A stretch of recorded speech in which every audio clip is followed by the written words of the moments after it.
In section 14.5, we'll be looking at surface area, and our objective is to use a double integral to find the area of a surface. Here we have a picture of a surface in space, and what you want to look for is the region that's in the XY plane that is like a projection of that surface onto that plane. So you want to find just the portion of the area that is above that region in the XY plane. Well, here's another depiction of finding that surface area. You want to find the area of each of those individual um, little sectors there, and you're going to add those up. So when you create a double integral, you can determine the area of the surface that's bounded by the region in the XY plane that's on that surface. Here's the definition of surface area. Again, we have a function of x and y that represents a surface in space. Then the area of that surface is given by the following. We have this double integral r, and then we have a differential d with a capital S. This is the first time we've seen this d capital S in this class. So we need to know that this differential s is equal to this entire quantity times our differential area. So it is the square root of 1 plus the partial derivative with respect to x squared plus the partial derivative with respect to y squared times the differential area. And as we set up the integrals for all the previous examples in this chapter, that differential area, you can determine whether it's going to be dy dx, dx dy, or even r times d theta by sketching a two-dimensional graph and determining the bounds of integration based on the order of the differentials.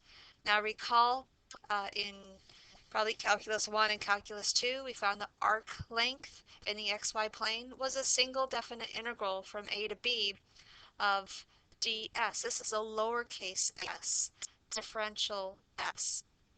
That's equal to the definite integral from a to b of the square root of 1 plus f prime of x quantity squared dx. So this is an extension of that. We're now looking at this in space to find surface area. And also recall that the area in the xy plane can be found with the double integral r with differential area dA. Again, dA can be either dy dx, dx dy, r times dr d theta, or r times d theta times dr. In this example, we want to find the surface area of a plane region. Find the surface area of the portion of this plane. The plane equation is z equals 2 minus x minus y. That lies above the circle x squared plus y squared is less than or equal to 1 in the first quadrant. So that circle, we're just looking at the portion in the first quadrant. That's your region R. You want to find the area of the surface that just lies above that. Find the area of that plane. So we need to determine the partial derivatives of this z with respect to x and z with respect to y, and we're going to use that in our formula, which is our double integral. And then this base region R is what we're going to use to determine the bounds of integration. Okay, the partial derivative with respect to x and y are both equal to -1, and those are found from the equation of the plane. So when we plug that into this surface area formula, it's a double integral of the square root of the quantity 1 plus the partial with respect to x squared plus the partial with respect to y squared times your differential area. So when we plug in that -1 for a partial with respect to x and with respect to y, and we simplify, we get the surface area of that plane that lies above that circle is the double integral of the region of the square root of 3 times your differential area.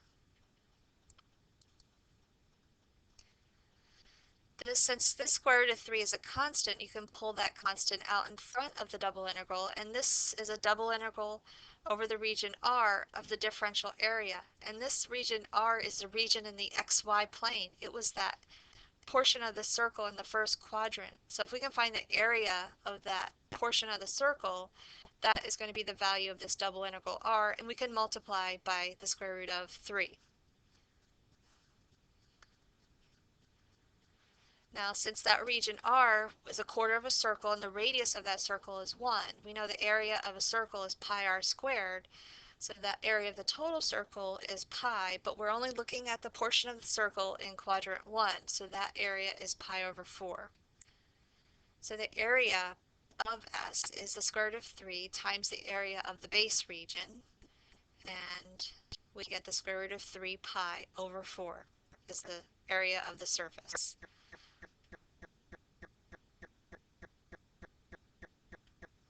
In the next video, we'll be doing some examples of finding the surface area. In this example, we want to find the surface area of the portion of the plane f of xy equals 15 plus 2x minus 3y that lies above the square in the xy plane with the vertices 0, 0, 0, 3, 3, 0, and 3, 3. You can pause the video now, try this one on your own, and then come back and check your work.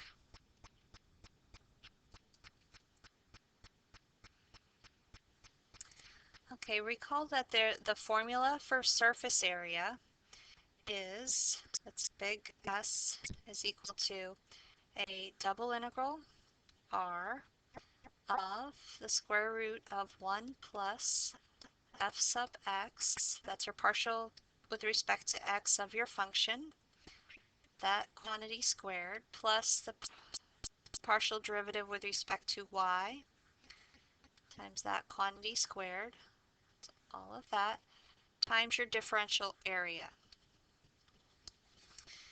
Now the region R itself is the region, the square in the xy plane with the vertices 0, 0, 0, 3, 3, 0, and 3, 3. So we can make a quick sketch of that. That's our base region, 0, 0, 3, 0, 3, 3, 0, and 3, 3. So in this case, that base region is R. And when you think of this in 3 dimensions, you have this base region is here, and then you have some surface, and you want to find the surface area that lies above that region. And it's the surface area of the plane. So let's find our partial derivatives with respect to x and y. The partial derivative with respect to x of this function here is equal to 2. Again, you're treating x as a variable, y as a constant. And the partial derivative of this function with respect to y is equal to negative 3. So we're going to plug that into this formula. It's the double integral of the region of the square root of 1 plus 2 squared plus negative 3 squared times that differential area. So here we get, when we simplify this, it's the square root of 1 plus 4 plus 9, which is the square root of 14 times our differential area. Now this square root of 14 is a constant. You can bring that constant out in front, and we can get the square root of 14 times the double integral of the region R for differential area. And in this case, since the double integral simplifies to just differential area, it ends up being the area.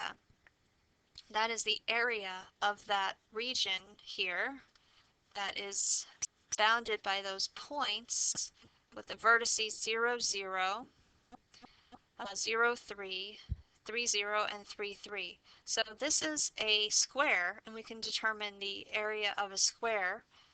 The area here is length times width, 3 times 3. That area is equal to 9.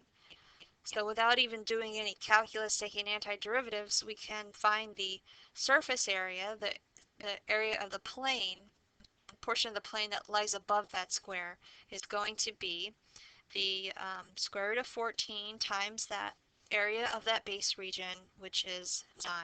So 9 square root of 14 is the surface area.